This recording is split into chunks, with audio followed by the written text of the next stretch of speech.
Hi, it's Rosalind Reynolds again. This is tip number 6 in the 7 Essentials for Healing After Tragedy.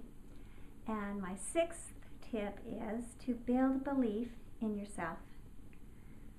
I remember sitting in an employment seminar next to a woman as we were handed out forms and pencils, and they asked us to list our skills, our talents, our abilities, anything that we could use in a future employment situation.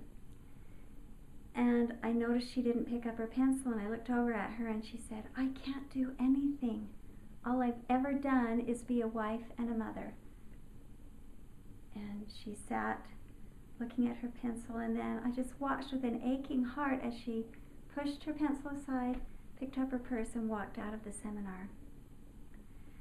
Living in our society can be pretty discouraging because we're constantly bombarded with these images of perfection that we may wish that we could reach, but we can't.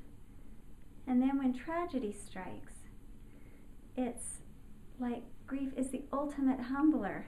It just lays us low in the dust, and it reminds us that we really have no control over what happens in our lives. And it's so easy to doubt that we have worth and that we have value as an individual. I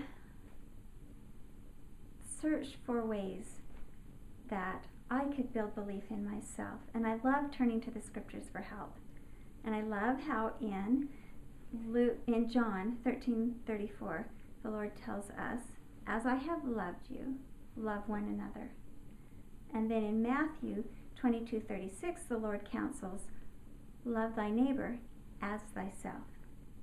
So the things I love about those scriptures are, first of all, He loves me. He says, "As I have loved you, love one another." So we are worthy of His love. He loves us.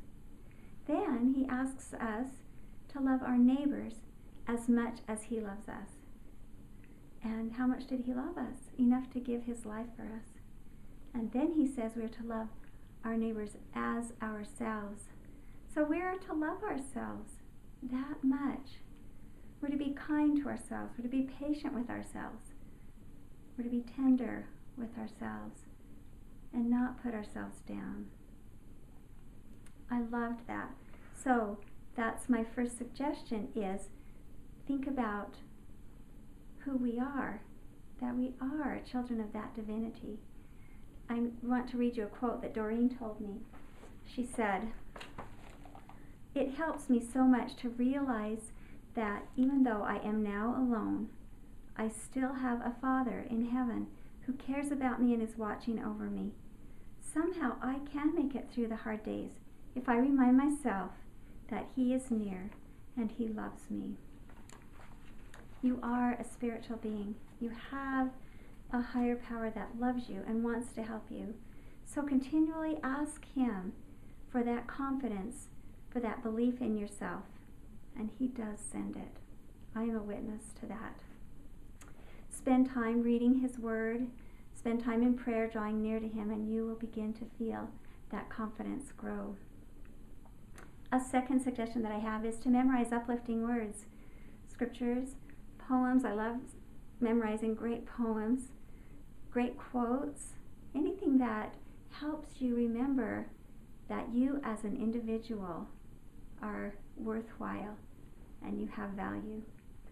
A third idea came from a woman named Amanda, who told me that after her husband died, she realized her attitude at home had a great effect on her children, and as she was saddened down, the whole household was saddened down. So she determined that every day she would do one thing to make home life sweeter. Do something fun, do something happy with the children. And she found, as she did that she was building her own self-belief. Belief that she could overcome hard things and make a difference for her children. Fourth, this might be hard for you. It was hard for me to start doing, but make a list of your good qualities and any successes that you've had, even if it was an A in second grade. Most of the time, the things we tell ourselves are our shortcomings, but we need to be our own cheering section sometimes, and I believe it's helpful to have a list of our successes, our good qualities, our talents and gifts, the things that we can use to bless those around us. And if you start that list and keep adding to it, you will be building belief in yourself. And you will soon see that you've been given gifts that make you valuable to those around you, ways that you can bless the world. So my tip number 6 is build belief in yourself, and it will help you to find happiness again. This is Rosalind Reynolds, hoping to help you find relief from grief.